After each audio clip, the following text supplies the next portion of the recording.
admirable trait. Again, I mentioned politics, but even like business and, I don't know, sports. People lie a lot, in case you haven't noticed. It's a very common flaw in people, and it's very easy for us to fall into and to just be very like self-centered, you know, only doing things for yourself. Applejack as a character in the show was always about others. It was about her family, it was about her friends, and she stuck to her guns. Of course, as we know, honesty to some extent can be, I guess, inappropriate at times. You know, we'll get into it a little later, but generally, honesty is just a good thing to be in life. It's also, even though honesty seems simple, it is a little bit hard to follow, like I said. And when you create lies, you have to lie more to hide the lies, so it just multiplies itself. An example, I guess, would be like, you know, one of our episodes, Fall Weather Friends. I mean, she didn't start the cheating, but she did end up going along with it, unfortunately. But at least she didn't start it. Again, I have this under honesty. It's not really an honest thing, but it's more about her, you know, her willingness to be a hard worker. The Best Night Ever, or / Ticketmaster, the whole season 1 arc of going to the gala. Let's be honest, she had the most valid reason, I think, to go. She was trying to make money to, it's her job, it's making a living. I mean, it's selling her stuff and, you know, supporting her family. So I think personally that was the most important reason. So, yeah. Oh yes, okay, grounded and stable. Pun intended, maybe, I don't know. She's a very level-headed character. She doesn't panic. She usually has some pretty good ideas. There's a lot of episodes where she tries to kind of almost be like the second in command to Twilight. I know in the 2-parter, Princess Twilight Sparkle, she was kind of the one that had the idea to send Twilight back to Ponyville, which you might think, like, the episode explored this, obviously. It showed what happened when she went off on her own, when Twilight went off on her own. But I think it was an interesting thing that she brought it up because she was kind of looking out for Equestria. She's like, you know, the other princesses are gone. Well, at least Luna and Celestia. Where was Cadence in that episode? Was she trapped too? I thought you mentioned. I think she was. No, I think she was trapped, wasn't she? Yeah, I remember. Let's pretend Cadence was trapped in that episode. If she wasn't. But she was like, you know, yeah, Twilight, you need to stick around because if we lose you, then Equestria has no more princesses, and it's good to have a leader. So, you know, she was thinking about the big picture. So she's not just some dumb country girl. She's kind of smart. That's kind of a good example. There's plenty of other episodes where she does kind of just prove to be that in little ways. So yeah, and I kind of mentioned there actually the ability to lead others. And caring and motherly, you know, usually in most episodes she is again very down to earth, very reasonable. Every time I talk about this though, my mind always goes back to the episode Some Pony to Watch Over Me. Mm-hmm. And that's because that episode was not a good example of that. If you remember that episode, that was the one where she, Big Mac, and I think Granny Smith, they all had to go to some place. Deliver some pies to some swamp folk. Yeah, some people live in somewhere, Alabama or something. I don't know. And she didn't want to leave Apple Bloom alone. Even though Apple Bloom goes around with her friends all over Ponyville and everywhere else. And I don't know. But anyway, she was like, she babied everything. You know, she put a pill on the rake. She put 2 helmets on her. She kept going back and forth checking things. It's like, this is so out of character. But that, I guess, more toned down feels very appropriate to her. I think, you know, obviously the show didn't go down this route, but I could definitely see her as having foals of her own. And I think she'd be a very good mother because she already was a mother basically to Apple Bloom. So, yeah, that's pretty cool. Let's see. Of course, her mannerisms and countryisms. You know, we all know the things that she says, and I think there's a slide later, so we'll get to that. But honestly, like the whole subject thing, it's fun. It's cute. It's very unique, and it sort of has a good basis in real life.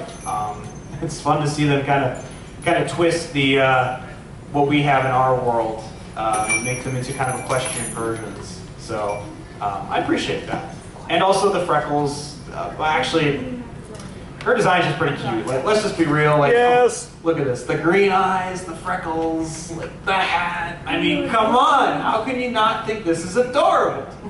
It's adorbs. So, yeah. And just the whole accent in her voice. And actually, another note I had, her color scheme is actually somewhat unique in this universe, and especially in the main six, because she is the only pony that doesn't have any blues, purples, or pinks anywhere in her design. It's obviously just very warm colors. It's red cutie mark, orange body, yellow hair, green eyes, brown hat. You know, I guess she's the least girly of the main six, if you will. So, yeah. My favorite color is orange, so I'm definitely a little biased in that regard. So, here, actually, we do have a slide here with some of her countryisms. And does anyone want to read these out? I had Rowan read these out last time. I don't know if I want to necessarily Tooting your read horn them out. louder than the brass section of the marching You're tooting your horn louder than the brass section of a marching band. What kind of fertilizer have you had your nose in, Twilight? What in tarnation? That was a pretty common one. Pick an apple a day, keep trouble away. My sister's speaking in fancy. Yeehaw! Finally, I can buck like a 5-bit snake harder than an Appaloosa ranch house again. Those are just fun. It's who wouldn't like this stuff? Like, come on, it's so much fun.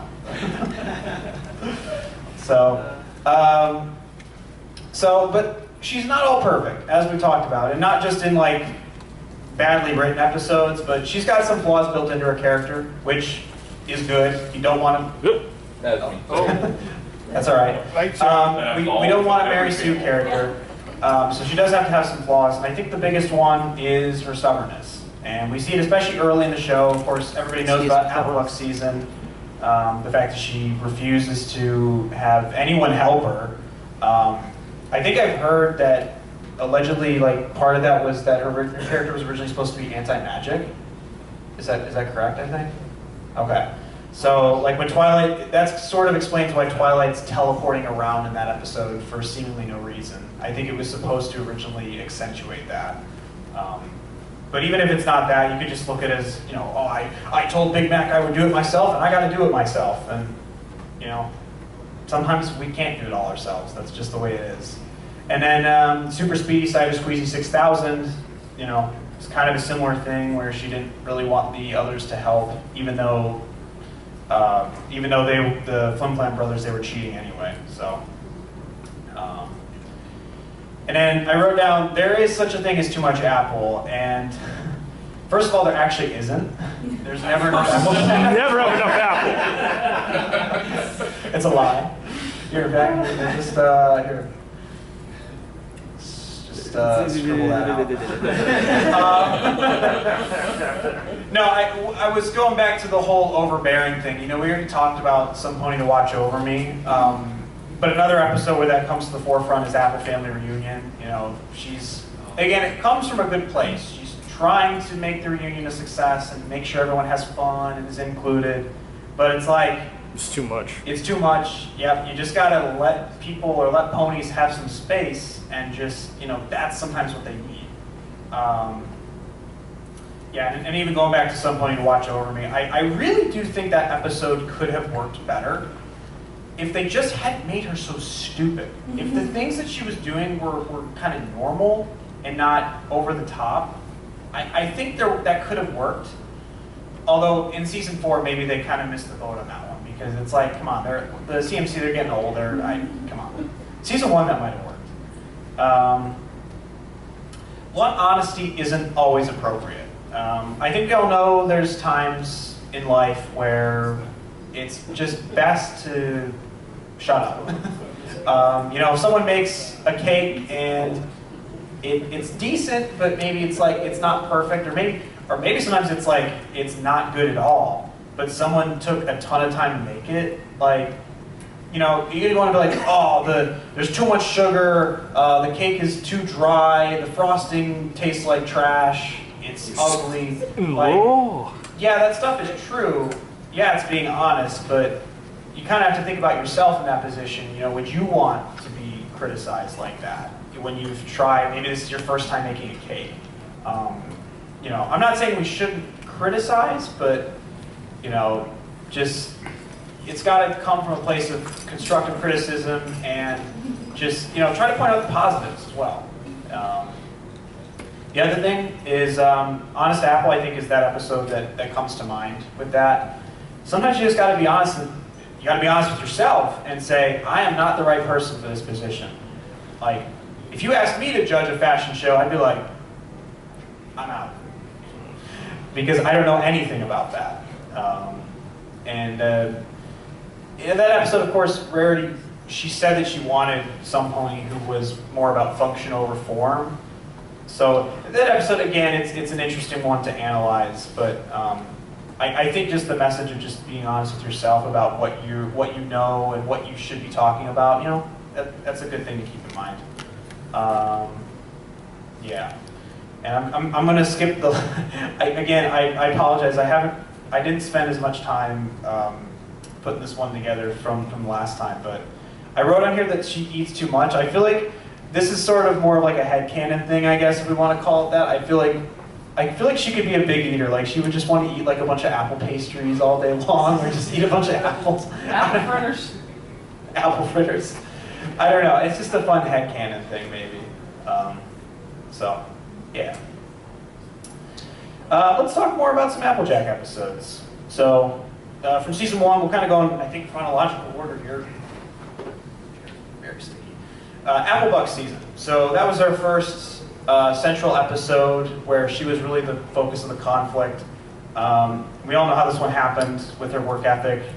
And actually, another thing that episode points out is it shows the dangers of becoming a workaholic. You just spend so much time working, which we all, you gotta work to provide. That's great. But to the detriment of, you know, everything else in life, you know, you gotta know where the balance is. Even like speaking personally, like my own dad I would definitely call him a workaholic. He often comes home, and it's been like this for most of my life. He'll come home at like 8 o'clock, 9 o'clock, 10 o'clock, midnight, 1 a.m. Like, he'll spend like 16 hours at work. So, you know, he's a good dad. I'm not trying to say my dad isn't a good dad, but being a workaholic is, you got to temper your job with the rest of your life. So it's kind of an interesting, like, subtle message of that episode. Pinky Apple Pie. That's a fun one. The whole thing with, you know, is Pinky part of the Apple family? First of all, she's pretty excited about it. It's not like she's like, oh no, this is an exclusive club, you can't be part of it. We also see just the family dynamics between Big Mac, Applejack, and Apple Bloom, and Granny Smith, you know, just patience. You know, she tried to kind of hide the argument. She did the best that she could, but, you know, yeah. Again, some pony to watch over me. Yeah, this is how you write a character poorly.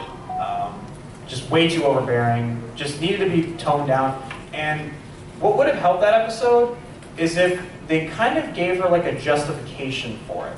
You know, why did the episode, they had kind of a clever opening where they kind of built up this whole thing with the CMC. They were waiting outside the door. There was a family meeting going on with the apples, and then they come out and they're like, we've decided you can stay home alone. Like, okay, haha, funny kind of bait and switch moment, but why did they spend that time showing Apple Bloom doing something stupid? Like, you know, just getting into trouble on the farm, you know, not take care of the pigs, or, you know, I don't know, get lost, you know. If they had shown her doing something irresponsible or even just a mistake, that might have helped that episode come across better. So, If you're ever trying to write anything, whether it's pony fan fiction or any story, make sure to give the characters like justification for their actions, and make sure it's believable and in character. The Perfect Pair. Everybody knows The Perfect Pair is a fantastic episode, and the reason I kind of bring it up in this case is that you can see where the apple fell from the tree, if you will. You can see some of those positive traits that her parents had, and you know, the love they had for one another. Of course, you know, her parents died when she was young, but there was still a time that they were her parents and they were alive. So, you know, she got to see, not see, I guess, because she'd be too young probably, but. She did see them briefly. I just remember that weird episode where they're trying to catch that apple spirit thing. Oh, Going to Seed. Yeah, that one. Yeah, no, she should, I think she would have been old enough to have some recollection. Like, Apple Bloom would be a little bit tougher, but definitely Applejack would. So, I think it's fair to say that you know, she had a child, at least a little bit. At least she had a big brother to kind of fill that void. Non-compete clause. Raise your hand if you. Well, no, I won't do that. I won't. This episode is a mixed bag, I guess. What's the general vibes on this episode from the audience? What do you It's guys like think? Good, bad. It's like, really, again?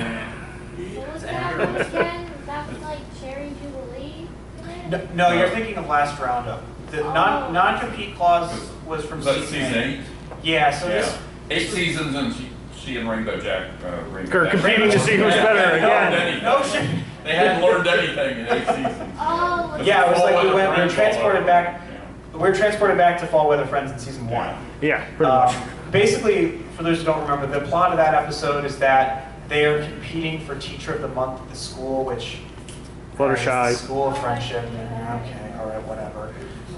But then they are tasked with taking the students out on a field trip, and again, this is out of character for Applejack. Instead of caring for the students and trying to teach them stuff, she's too busy one-upping Rainbow Dash, and they're stupid. They're just straight up stupid through part of the episode.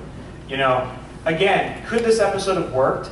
Yes, but I think they needed to just do it differently. It still, I don't think, would have been that good. It still would have just been retreading Fall Weather Friends, because I would have had Rainbow Dash be the one to start it, and Applejack is actually trying to be the good teacher, and then she sort of gets dragged into it a little bit. And then again, it's like you're just retreading water. And the other thing I've got noted down here is that, well, first of all, I wish there was a better escalation. I just said that. But I feel like Applejack wouldn't even care about being called Teacher of the Month. I feel like she would be above that. I mean, she would appreciate it, but like, she tries to be relatively humble, I guess, and it just feels, yeah, I don't know. I think it's just out of character. And Going to Seed, that was the send-off to the Apple family in season 9 for the whole show, and I've heard some mixed opinions on that episode. What do you guys think of that episode? What do you think? Good? I thought it was fun. It was kind of wholesome. I liked it. Wholesome. I think that's how I feel about it. I thought it was just a really fun, it felt very slice of life. It felt very old school MLP. And I really appreciated that it was totally focused on the farm. It was only the Apple family. It was, even if the plot didn't make sense, even if it was a little silly, I thought it was fine. Just seeing the antics of everything, it was just fun to see. And it was just great when watching through season 9 for the first time to see that. So, and funnily enough, it's technically another instance of her being dishonest, because like she knew that the Great Seedling wasn't real, but she went along with it anyway. But that's just playing around, you know. It's nothing too serious. So, so this slide again, the titles are actually. I wonder if I can fix this. I wonder if I can just quickly fix the animation. I think I just need to drag this up to the top. Instead of having it be broken, I can just fix it. So challenges when writing Applejack. That's what this slide's about. So I don't know, has anyone tried fan fiction ever, or comics or anything? Yeah, a few people. Have you guys tried to write anything with Applejack? Kind of, sort of. It's on mine. Sorta. She appeared once or twice. What's your choice? As a background pony? No! What's wrong You with said you? Arrival. Arrival, I would say. What's that? Arrival. Oh, I'm sorry? Arrival pony to Rainbow Dash. Oh, rival pony. Yes. Yeah. No, that's pretty natural. The Rainbow Dash Applejack dynamic in general is interesting. I really wish they would have just kept them as rivals. I think that would have been a great dynamic, and maybe have it again going back to non-compete clause not being really that great of an episode. They just could have done it so much better. They could have made it a competition of something, an actual competition where it would make sense for them to kind of spar and that. Like, I remember the Cart Before the Ponies. That episode had them competing. Also, Rarity. Yeah, I don't remember much about that episode though. It's been a while since I've seen it. So basically, they switched the ideas for each of their carts, but the main characters wanted to go with their original ideas, but they wanted to do something different, and then it all came crashing on the course. Yes. Well, it was all about upstaging. Yeah. That I The remember. kids that it was supposed to be for. Yes. They ended up taking every kid. Yes, that part of it I do remember. That was sort of the crux. So it wasn't so much of like Rainbow Dash and Applejack going against each other. It was the older ponies going against the younger ponies and ignoring them, even though it was their cards. But yeah, getting back to just writing Applejack, and I'm sure some of the writers on the show had this challenge or in the comics. This was pointed out online, you know, she has pretty much everything she wants in life. She has the farm, she has her family. You know, later on we presume that she has enough money that she's not trying to, like, you know, she's not doing like living paycheck to paycheck sort of thing. Not that she has paychecks, she owns the darn place. She has friends, you know. How do you write a character without a motivation? It's quite hard. Again, you end up with some pony to watch over me, or non-compete clause where the motivations are either non-existent or they don't make sense. So basically you're left with two options. You have to bring some sort of problem to her that she can't escape. I'm trying to think of an example of that. When you bring a problem to her, like, bats. I was about to say bats. That's a great example of an episode which shows her character. Again, actually, that's another great episode that shows her defense of the farm. I mean, you know, it's the whole balance between nature versus kind of civilization, if you will, in a way. Flutterbat. What's that? And Flutterbat. And Flutterbat, ultimately, yes. Which I know there's a few Flutterbat fans out there. So you can bring the problem to her, or you threaten to take something away from her. And the episode that comes to mind for that is Super Speedy Cider Squeezy 6000, where the Phone Fan brothers come and it's like, yeah, you gotta beat us or you lose the farm. I mean, that episode also has some weird story quirks of like, well, why did they even like accept the challenge? Why did they let them use their apples? Like, that one was kind of hand-waved using Granny Smith and Apple Moon being characters with less good judgment, maybe. But yeah. And I actually, at a previous con, I met one of the, I forgot what he was. Big Jim Miller. I think he was a director, right? Yeah. Yeah, I actually talked to him a few conventions ago, and I pretty much asked him that question, and he pretty much said the same thing. So that was definitely something that the show writers had to deal with. And it's good that they thought about it, but if you're ever writing fan fiction, it's good to think about as well.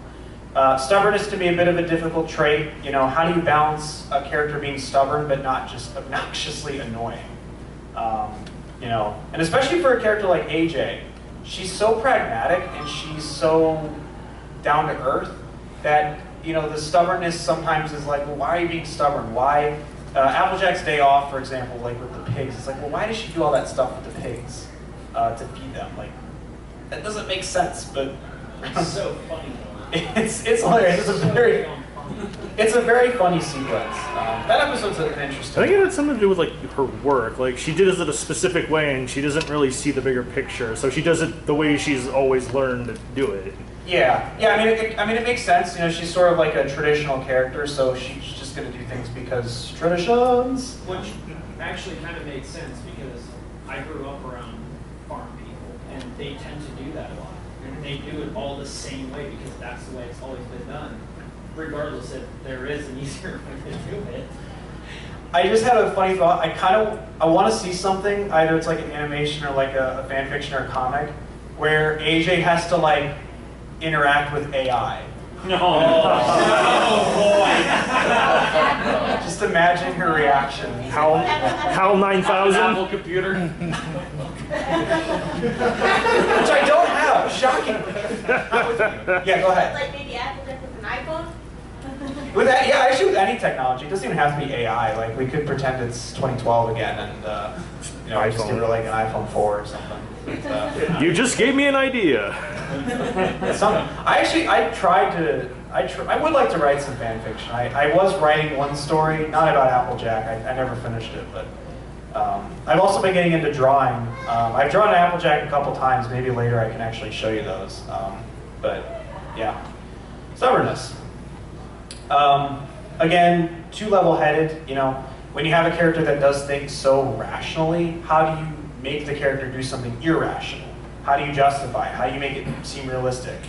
You kind of have to do something to reduce her ability to think. Castlevania. What? Castlevania, where they're in the castle. The Castle of the Two Sisters. No, I know the episode, but what do you mean? I mean, like irrational fear and all that stuff. Like she hyped herself up into getting super not level-headed. That's true. Yeah, I mean, fear can get to the best of us. It's pretty hard to fight fear sometimes. So yeah, that's a good point. She's not immune, but I think one way is think about what reduces our cognitive ability. If we're tired, if we're overworked, if we're overwhelmed, if we're stressed or under pressure, that's when you get people to make dumb decisions. So you kind of have to force her to do that if you want her to get into a problem that needs to be solved to make a good story. So, like again in Applebug season when she's too tired to think properly. Yep, exactly. Mm-hmm. Yeah, and then background pony jokes aside, she unironically works really well as a secondary character. Because she is so level-headed, she can be the voice of reason for other ponies, like a Twilight or a Rainbow Dash or whoever, or she could just be the straight mare to a joke. It's like someone's being silly and she just looks over with a face like, something like that. Andy Price already made that joke. In the comics, that's. She's the good face to look at when stuff's Yeah, going. and like, hey, I mean, we need characters like that in fiction. So, like, yeah, whether it's whether the whole background pony thing is demeaning or not, I mean, it just sort of makes sense. So She knocked some sense into rarity in the Trender Hooves episode in season 4. Triple Ways, yeah, that one. Yeah, Trender Hoof. Trender Hoof doesn't deserve her. It should have been me. It should have been Got that scene. IOCK one. You got that scene where the apple's falling down on loop. But yeah, I think that's a good way to weave her into a story, and the show did that plenty of times. So yeah. Actually, wait, I gotta do this thing again. I gotta fix the stupid animation. I'm terribly sorry. So I know it's a little early. I'm not actually going to end, but in conclusion, she's best pony. She is best pony.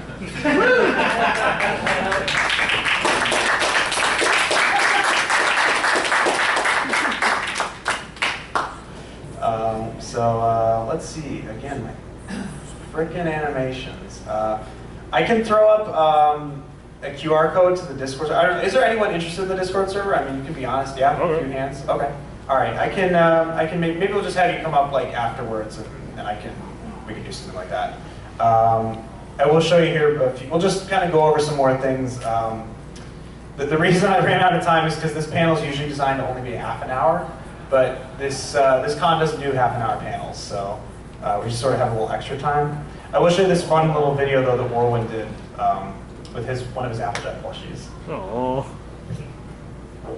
Risky. Applejack Daniels. Yeah. Apples. Apples.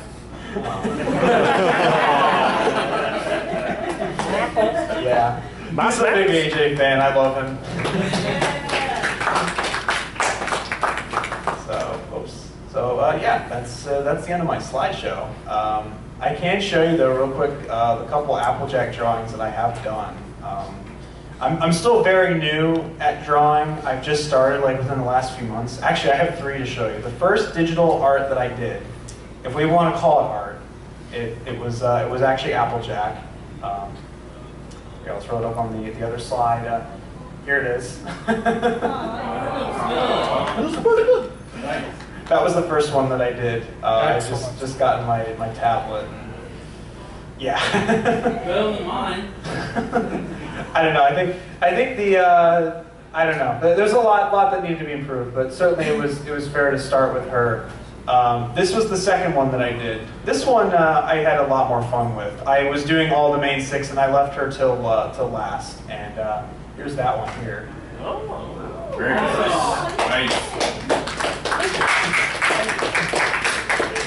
I was talking with someone who was giving me some art advice. It was your penny pal on Twitter. She gave me some good advice and kind of not templates, but like art sheets to help learn how to draw ponies. And she gave me a pose reference to use for this, and I kind of ran with it and had fun. The third one that I did, this is very recent that I just finished this one. This one was inspired by a little sun pony who's in the room. Does it look familiar maybe over here? So that's why this one maybe looks a little goofy, but that's kind of fun. So I definitely hope to draw more Applejacks and more ponies in general. If you're curious about my art, it's Formula Pony on Twitter, Blue Sky, Mastodon, Derby Guru, Instagram. Yeah, so. Yeah, I think that sort of wraps up. I guess, is there any other like points you want to discuss about Applejack that I haven't talked about? Yeah.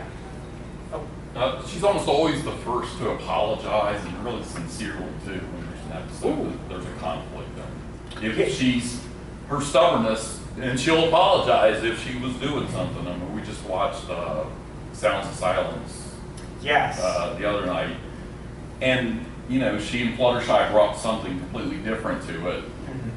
And she was always, Applejack was the first to go, I'm so sorry, you're right, I'm right. And she does that in a ton of episodes. She's the first to apologize. Yeah, and that's great you mentioned Sounds of Silence. That's a really excellent episode. It's one of the best of season 8, if not the best. It is, but I felt like it was too rushed. Yes, it was. Like it needed to be longer because they were missing something, I felt like. It didn't have a conclusion. They just had the song and then it just ended. It showed the cutie marks going and it cut to black. They wasted too much time in the beginning. Yeah. That's the problem. They were too slow and then they ran out of time, and whoever was writing the script, I don't even remember who wrote the episode, but whoever's working on it, they needed to go back and trim the stuff. They had that thing with like the station master, the guy, and I'm like, why?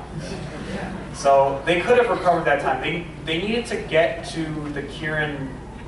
Where do they live? What's the name of their place again? Does anyone remember? Peaks Apparel. Peaks Apparel. They needed to get to.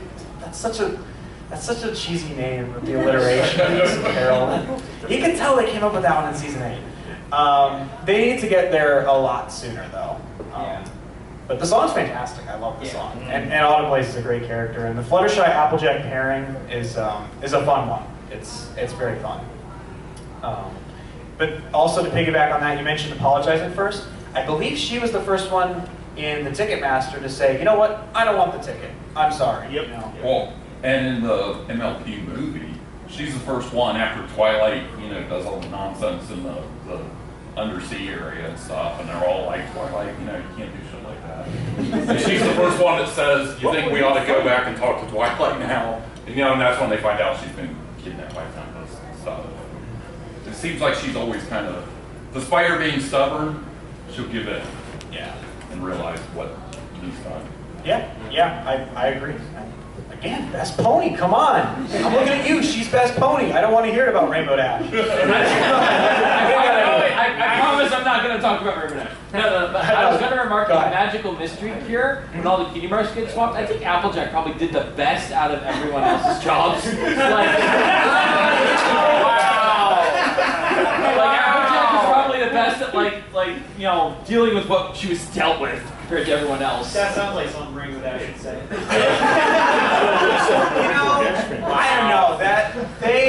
I think they all struggled with that one. I mean, Yeah, but Applejack at least made a, an actual dress or something. It didn't look great, but it was a thing. Everyone else was either like about to die or like everyone was wanting to kill him. I will say this. I think maybe out of all the main 6, that's probably the swap where you go like, I don't know the first thing about dresses. They are irrelevant. Who cares? Like, she could just like say, screw it. I don't need to do this. Did she do the best at it though? I'm not sure about that. I think they all Fluttershy was struggled. about to get eaten. Fluttershy had to move That's out of true. town. Rarity was about to get beaten by everyone for making the weather crazy. Twilight was unaffected, and Pinkie Pie was just struggling in the farm. She was gonna lose the farm. She was gonna lose the farm. Yeah. So Applejack at least, was doing the task. That might only be because she had like the lowest stakes swap. Again, like Rarity controlling the weather, everyone's gonna notice that. Rainbow Dash with the animals, like the animals are just like, they were gonna cook her and kill her basically. like who's gonna kill Applejack if she doesn't make some stupid dresses? I feel like it was too befitting though, considering that she absolutely hates all the frou-frou stuff. So I think it was so perfect that she did the dresses. Yeah, no. The way they swapped the main 6 minus Twilight in Magical Mystery Cure was done in a way that made a lot of sense. It really put each of the characters in the places where they would be most miserable. Yeah. And that's definitely true for Applejack. So, yeah. Yes, in the back. How does human Applejack differ from pony Applejack? I don't know. You tell me. I don't watch Equestrian Girls. Oh. I literally, the extent of my Equestrian Girls knowledge is, I think I watched the first movie a long time ago, very casually. I think I've seen there's one music video where she's cleaning up her barn, and it's like so her friends can come over and have a party or something. That's kind of cool. But I don't know much about Equestrian Girls. I have a comment about the Equestrian Girl. She shouldn't have had that skirt dress. She should have been in jeans. She should have been in jeans. Yeah, they probably didn't want to do that, I'm guessing. I mean, when they were coming up with the character designs, they came up with these in probably 2012, 13. I mean, I'm not saying they couldn't have. I'm just saying that explains maybe they wanted them to all be dressed, very feminine. I don't know. Probably just easier for the toy manufacturer. Yeah. Probably. Does anyone know anything about Applejack and Pony Life? I Pony Life. Does anyone care about Pony Life? She looks cute in the aviator hat. Oh yeah, from the video. That's all I know. I did think. That might be the only episode I watched. She has a hat in crisis when she lost the hat and she's trying to look for a new one, but Where is that? Oh yeah, there's the old generations. It's cool that she's had so much representation in the show. OG. Yeah, she is an OG with the G1, and in even G3. This is Applejack in G3. I think she even this doesn't do her job. I think she's more like red or pink or something. Almost, probably red. It's very weird. It really went Salmon. Oh yeah, there's the hat that was before. I love the little Lula girl. Oh yeah, I noticed that. I noticed that up there. Maybe I should watch Pony Life. Here's another Pony Life thing. Yeah. I don't know. Pony Life design is pretty cute. So. I like her eyes. Yeah, the kind of the sparkly eyes. I've actually got that plush, not the big one, the smaller one. That's from a plush maker named Lumi the Kieran, and I like Lumi's plushies because of the sparkly eyes. It's kind of a trademark thing from Lumi, so that's kind of cool that she does that. Still got about 10 minutes. Is there any other aspects about Applejack?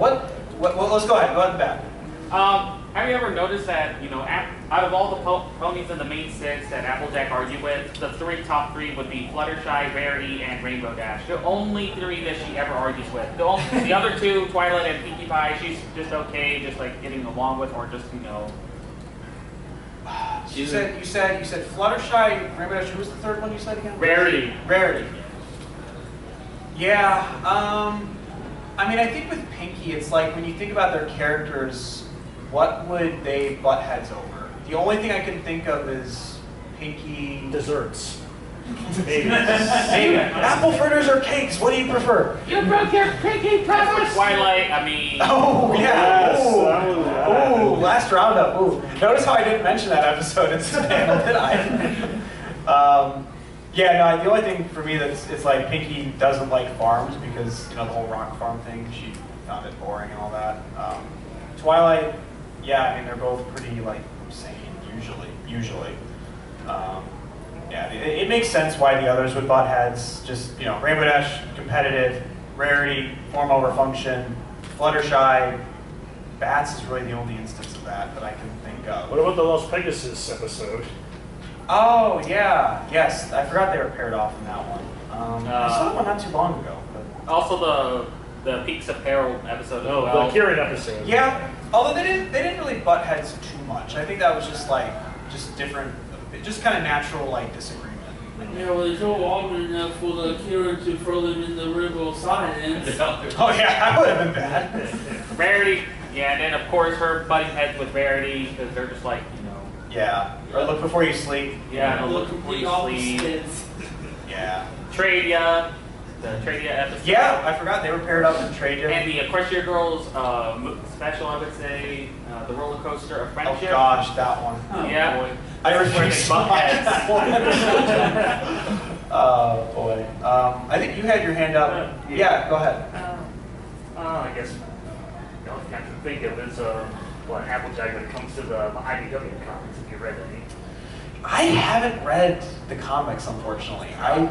I would like to. I think out of all the media that I haven't seen, it would be fun to dive into the comics. I haven't had any time to. I don't know. Does anyone have any comments on the comics, on AJ and the comics? I didn't want to read them. I can remark I on bought that a little bit. And I was like, fine, I'll read it. And now I started collecting them. That's the other thing. I don't want to collect anything else. I collect too much already. I Exactly. didn't want to hear it. I have 2 floors full of ponies. Oh gosh. I in the My Little Pony Generations comic crossover, I would say, of G1 and G4. I kind of like the idea that G1 Applejack and G4 Applejack met each other for the first time. That's cool. Yeah, it's like you could see the difference between the two, Yeah. like the old and the new. Yeah, no, that's a cool concept. My biggest flaw when it comes to just media, and I want to relax and watch something, is I just watch the same things over and over again. Yep. I don't get out and explore things. It's like, well, there's still pony stuff that I could watch. It's not even like I have to watch other shows. Or again, reading comics. It's kind of the same thing. But yeah, let's go to the back. All right, this is sort of an Applejack related question. What's your favorite type of apple? I'm sure you have one that's you're an Applejack. Question. Yeah, I actually do have a favorite kind of apple. I would say. She influenced you. No, actually, no. I don't think I've actually tried a Granny Smith. I should, just to say I have. Probably my favorite kind would just be a Honeycrisp. Heck yeah. It's just sweet, and when they're in season, they're pretty big and juicy. I appreciate the offer. I'll pass on that for now. I'll let you keep it. I should do that, though. I think at the last panel when I did back at Cider Fest when I did this with Whirlwind, I think he brought an apple and he was just nomming on it. So, I gotta do it. I gotta lean more into this. I didn't have enough time to prep for this panel as I would have liked. But if you're coming to Cider Fest, I did put this in for a panel application, and It's too perfect. it is. It is. If I don't know if they'll give me an hour slot. Well, first of all, I won't even assume that they'll give me a slot. But if they give me a slot that's long enough, I would like to do something more like an Applejack game show, maybe like a trivia thing, kind of throw that as part of the panel. Name that Applejack frame. Or maybe just some more like Apple fun facts or stuff. But I'm going to try to do more for Cider Fest, kind of shake things up a little bit. Yeah, I don't know, should be fun. Still got about 5 minutes. Here's just kind of a general question. What's your guys' favorite Applejack episode? It can be from the show, or it can be from like a comic or Equestria Girls or whatever. What's your personal favorite Applejack episode, or even, I don't know, could even be a single moment. Start up in the front, you raise your hand. The one that got me in for the first was Applejack season. Applejack season? Yeah. And how come? Way back in 2011. It's like, this is my pony on stick to over else. Solid, valid. Let's go to the back. Apple pies, apple pinkie pie. Pinky apple pie? Yeah, pinkie apple pie with you know, that song. It's in the tip of my tongue. Apples together. Yep. Yeah, I didn't get a chance to play that song at the beginning. I wanted to, but I can play it now. I guess we don't have anything else to talk about. But let's go. That was a fun episode, though. Actually, just seeing the whole like possibility of having more family, and yeah, that song was great. Let's go this side. Does anybody know any good like fan work that has to do with Applejack? Oh, that's a good question, actually. Yeah, is there any? How apples won the war. It's been a while since. Is that one age appropriate? What did you do? Yeah, I was gonna say. Yeah, age appropriate, please. I have there's an Applejack remix that it's a really old one that I didn't discover until recently. Sunshine and Celery Stalks. Yeah, it's kind of a fun one. Trying to think back. What other ones I've got? Yeah. I can't. Nothing's really coming to mind, I guess. But any other favorite Applejack episode? Yes, go ahead. I got 2 favorite Applejack episodes. Sure. Perfect Pale and Simple Ways. Oh yeah, Perfect Pair, of course, is phenomenal. I love Simple Ways. It's so good. Simple Ways is fun. Just I don't know, maybe it's just I like how she just like she's not falling for Turner Hoof at all. She's like, please get away from me.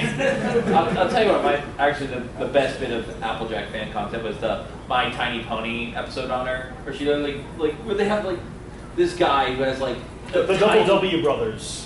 Yeah, Oh, where he the- owns like little tiny alive versions of these ponies, and Applejack is trying to get the guy up, literally kicks him out the window. Yes, I remember that. That is, I have seen that. Yes, that is funny. That's very accurate to her character to be so blunt.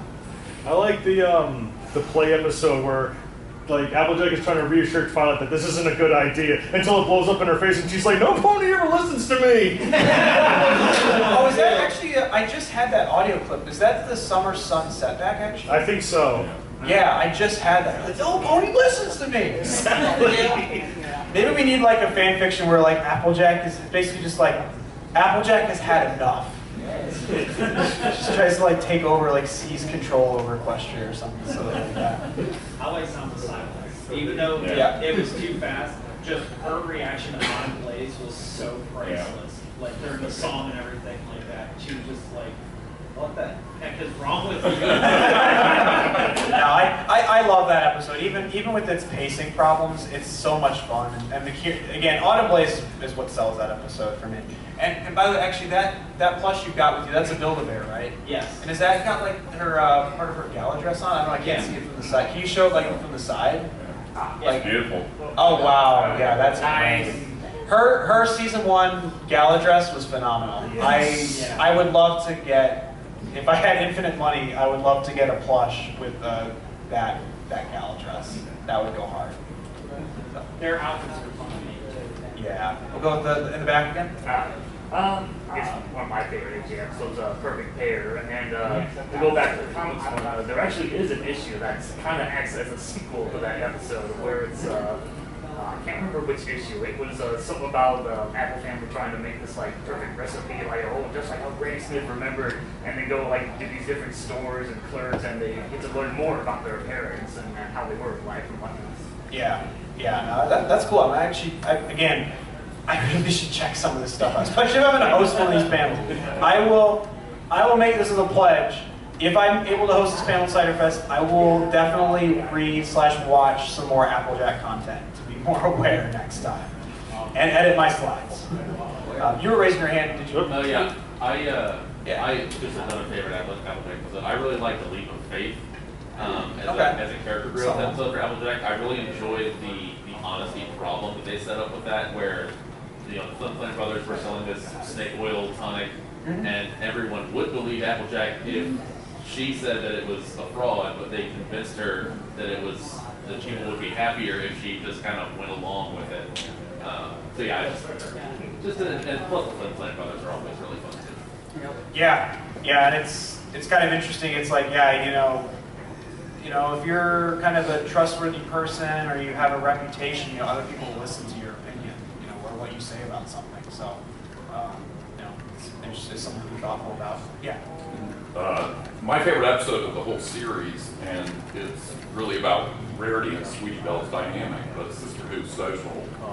where Apple Bloom and Applejack are the models for how Sisters should treat each other. sisters and Oh yeah. that shows her as a supporting character how good she can be being, in the episode. Yeah. I mean, that one I can just rewatch anytime. I It's it's got all the funny moments.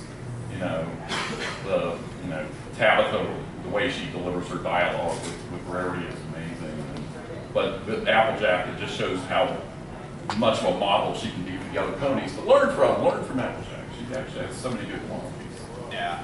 I love seeing Applejack and Applewood's relationship. Yeah, it's so cute. Yeah. And even in her relationship with Big Mac is great. The big brother dynamic of just, of course he makes less appearances, he's quieter, but just the family dynamics, again, great fan fiction material. It's just cool to see that. So, well, I think we have taken it to our time. That's about an hour, but I want to thank you guys again for coming to this panel. I hope you did enjoy just chatting about Applejack and stuff like that.